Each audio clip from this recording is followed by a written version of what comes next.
Hai, salam kenal. Terima kasih sudah mau mendengarkan aku di episode pertama ini. Jujur saja, aku memilih langkah ini karena aku udah gak tahu lagi ke siapa tempat terbaik untuk berbagi cerita, kisah, dan hal-hal yang aku alami. Aku masih punya banyak teman di sekitarku, tapi entah kenapa aku tidak ingin menceritakan kisahku ini secara langsung ke mereka. Aku tidak ingin melihat ekspresi mereka, dan begitu pula aku tidak ingin mereka melihat ekspresiku di kala itu. Itu sebabnya aku memilih untuk membuka ruang ini, sehingga kita bisa saling berbagi, saling memotivasi, dan saling menguatkan satu sama lain.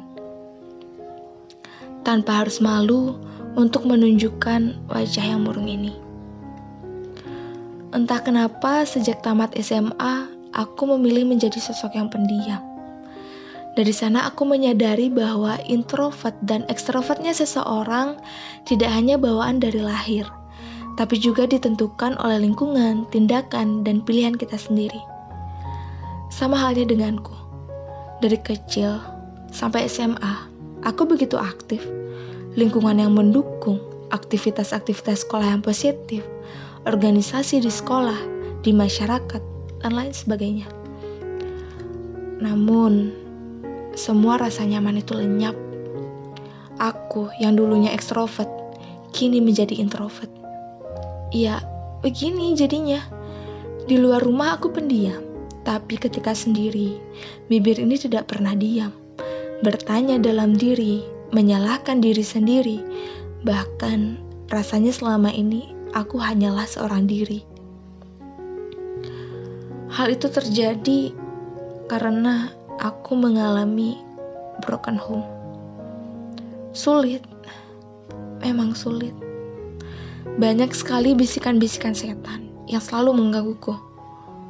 Orang-orang di sekitarku selalu bertanya. Aku benci pertanyaan itu. Sulit membedakan mana yang benar-benar kasihan kepadaku dan yang mana hanya sekedar bertanya untuk menenangkanku tapi tertawa di belakangku. Aku tidak tahu siapa yang salah di antara kedua orang tuaku, dan juga aku memang tidak ingin menyalahkan mereka, sebab apapun kesalahan mereka, mereka masih orang tuaku. Teman-teman SMA aku dan juga teman-teman di lingkunganku pasti sudah tahu apa yang aku alami. Makasih ya, kalian tidak bertanya kepadaku. Terima kasih atas pengertian kalian yang sudah mau memahamiku dengan tidak mengutarakan pertanyaan-pertanyaan yang selalu membuatku terngiang-ngiang atas hal itu.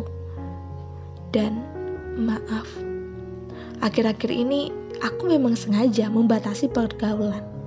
Jarang menerima ajakan kalian untuk keluar, hanya sekedar kumpul, makan-makan, camp. Ya, karena di mindsetku sekarang sudah tertanam bahwa aku masih belum berhak untuk menerima kebahagiaan ini. Aku merasa masih belum pantas untuk membuang-buang waktuku melihat situasi dan keadaan di keluargaku saat ini. Aku selalu mencari kesibukan di luar, baik di kampus, komunitas, agar aku tidak di rumah.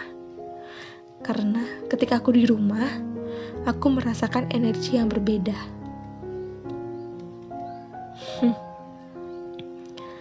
Teman-teman kampusku pasti tidak tahu kalau aku sedang di posisi sekarang. Iya, aku pintar menyembunyikannya. Tapi di balik itu semua, memang mereka adalah teman-teman yang baru aku jumpai. Semenjak kuliah dan menyibukkan diri, aku merasa sedikit demi sedikit aku mulai belajar memahami diriku. Walaupun aku tahu, banyak yang tidak suka melihatku bisa menempuh pendidikan di perguruan tinggi. Mereka masih tidak percaya aku bisa kuliah di keadaan ekonomi keluarga yang rendah ini. Banyak yang berasumsi bahwa aku memporoti keluargaku. Padahal enggak, aku kuliah karena pilihanku dan aku bertanggung jawab dengan pilihanku. Memang apa salahnya sih aku berusaha memperbaiki situasi keluargaku dengan perlahan? Aku yang belajar, aku yang ngejalanin, bahkan untuk biayanya pun aku yang peroleh dari usahaku sendiri. Bukan berarti anak yang broken home harus memutuskan jenjang pendidikannya. Ada juga yang membedakan aku dengan anak mereka. Si A kerjalah, si B gajinya seginilah.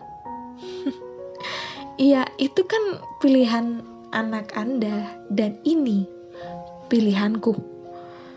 Please, jangan disamakan. Aku suka belajar, dan mungkin anak Anda yang tidak suka belajar.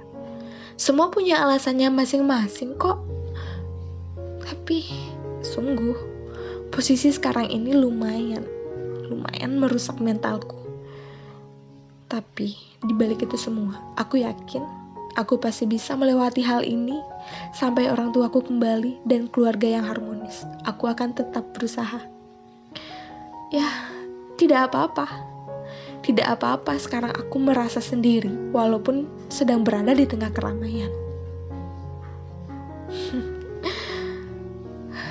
Rasanya aku harus mengakhiri ceritaku hari ini. Aku adalah aku.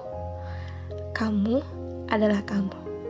Dan mereka adalah mereka. Ada yang suka dan sudah pasti ada yang tidak suka. Pada intinya, diri sendirilah yang menentukan kebahagiaan dalam diri. Terima kasih buat kamu yang sudah setia mendengarkan aku. Dan aku membuka ruang untuk kamu ketika ingin bercerita. Di sini ada banyak teman-teman yang pasti akan setia mendengarkanmu juga. Kirimkan ceritamu ke email dengarkanaku3@gmail.com dan aku akan menceritakan dengan penuh kenyamanan.